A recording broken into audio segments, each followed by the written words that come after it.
Magandang araw mga kaibigan. Bigyan natin ng reaksyon, opinion itong post ng PH Update. Breaking news.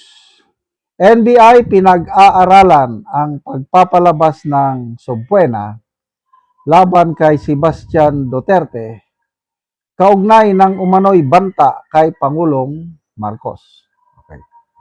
Ang National Bureau of Investigation ay kasalukuyang pinag-iisipan ang posibilidad na ipatawag si Sebastian Duterte matapos ang isang pahayag sa kanyang ginawa sa na ininterpret bilang seryosong banta laban kay Pangulong Marcos Jr. Ayon kay NBI Director Melvin Matibag, hindi maaring basta-basta baliwalain ang ahensya ang ganitong mga pahayag lalo na kung may implikasyon ito sa seguridad ng Pangulo at ang bansa. Sabi niya, itinuturing namin ito bilang isang seryosong banta sa ating Pangulo. Hindi lamang sa Pangulo kundi pati na rin sa pambansang seguridad dahil ang taong tinutukoy ay hindi isang pangkaraniwang individual. Ipinaliwanag niya na kahit pa sabing metapora, metaphor, kasi sinabi lang kailangan natin ng ulo. Hindi naman niya sinabing gurgurin o ano, kailangan natin ng ulo. Metaphor. Kahit pa sabing metapora lamang ang payag o sinabi ito dahil sa matinding emosyon, obligasyon pa rin ng mga otoridad na masusing suriin at imbestigahan ito. Binigyan diin niya na ang anumang pahayag na maaring ituring na banta laban sa isang nakaupong Pangulo ay hindi dapat maliitin. Sa kasalukuyan, sinusuri ng NBI kung may sapat na batayan para sa formal na aksyon kabilang na ang posibleng pagpapalabas ng subpoena laban kay Duterte bilang bahagi ng kanilang patuloy na investigasyon. Sige po. Good luck po sa NBI.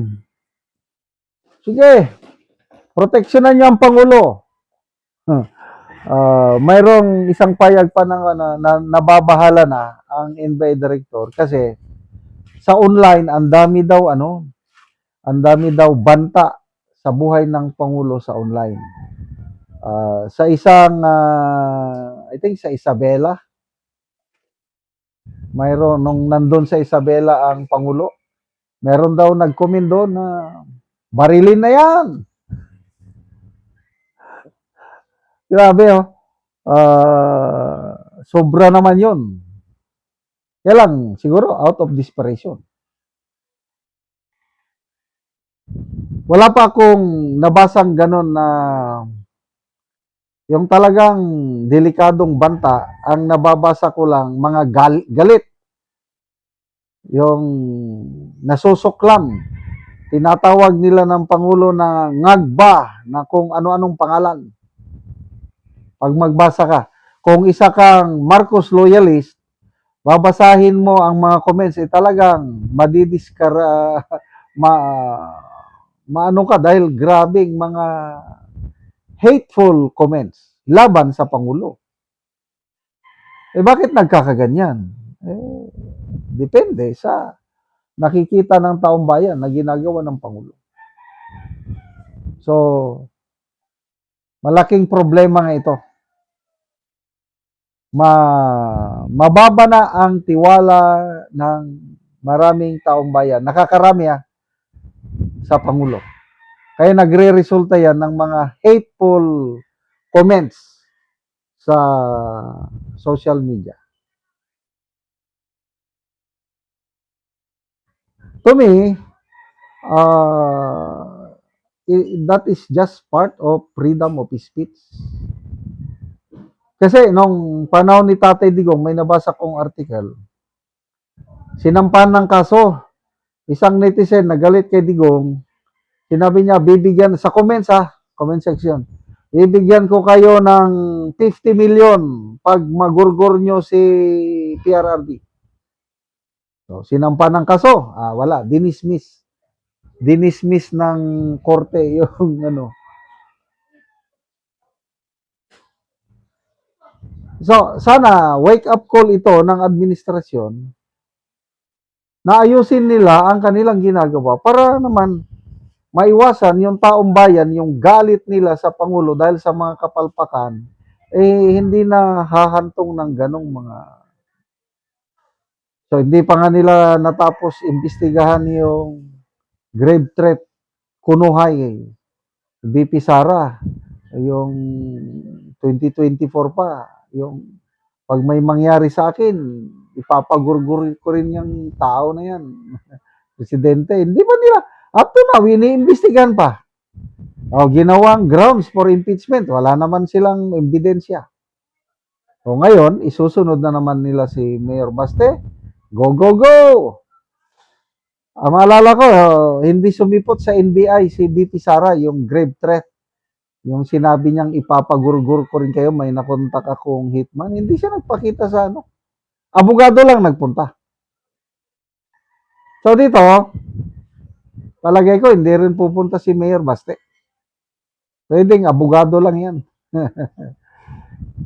So kung hindi magpunta, pwedeng sampahan nila o pwedeng recommend nila na sampahan ng kaso si Mayor Baste. O, bahala na. So ano yan? Grave threat or inciting to sedition. Go, go, go. Maalala ko tuloy. Si Jason Sa. Mr. Jason Sa, kawawa, nakakulong ngayon dahil grabe yung ginawa ng NBI.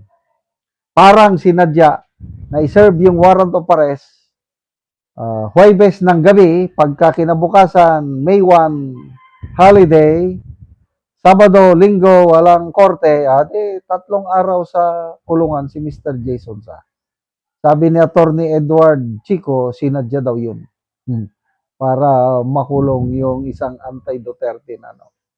So, good luck po, NBI, sa inyong pag-aaral sa kalagayan ni Mayor Baste. Salamat mga kaibigan sa inyong pagsubaybay sa channel nito.